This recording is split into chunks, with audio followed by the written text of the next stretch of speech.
High viewer, অবশ্যই আপনার সবাই ভালো আছেন, সুস্থ সুন্দর আছেন। তো চলুন শুরু করে আজকের বিষয় হচ্ছে পায়ের রগে টান দিলে কি করা উচিত। পঙ্গু হতে না চাইলে জেনে নিন কি করবেন।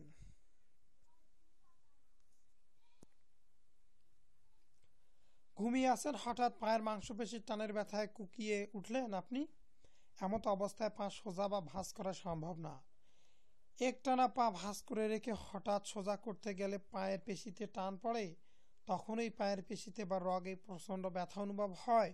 এমনটা ঘুমের মধ্যে বা জেগে থাকা অবস্থাতেও হতে পারে, তবে ঘুমন্ত অবস্থায় বেশি হয়ে থাকে। দীর্ঘ সময় ধরে অতিরিক্ত পরিশ্রমের কারণে অনেক সময় পায়ের পেশিতে বেশি টান লাগতে পারে। আবার দীর্ঘক্ষণ বসে বা দাঁড়িয়ে থাকলে এমনটা হয়ে থাকে।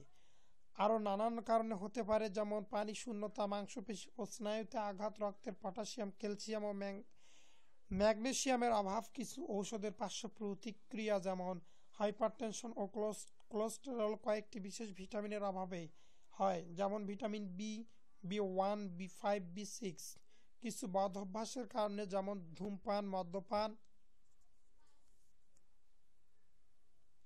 ধূমপানীয়দের পায়ে রক্ত চলাচল কম হয় বলে সামান্য হাঁটাহাঁটিতেই তাদের পায়ে টান লাগে।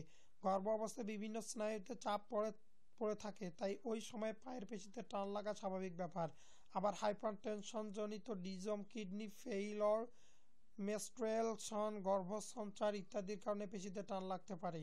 পেশিতে টান পড়লে, যে পায়ের পেশিতে টান পড়লে দ্রুত সেই পায়ের পেশিকে শীতলায়ন বা রিল্যাক্স করতে হবে। এতে পেশি প্রসারিত হবে এবং আরাম পাবেন।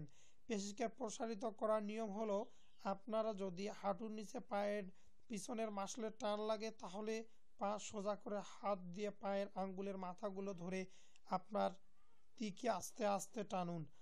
আর যদি সামনের দিকে হয়, তাহলে পা ভাঁজ করে পায়ের আঙ্গুলের মাথাগুলো পিছনের দিকে টানুন।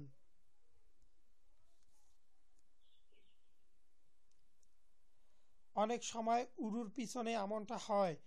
এখন চিত হয়ে শুয়ে পা ভাঁজ করে হাঁটু বুকের দিকে নিয়ে আসুন যতটুকু পারা যায়।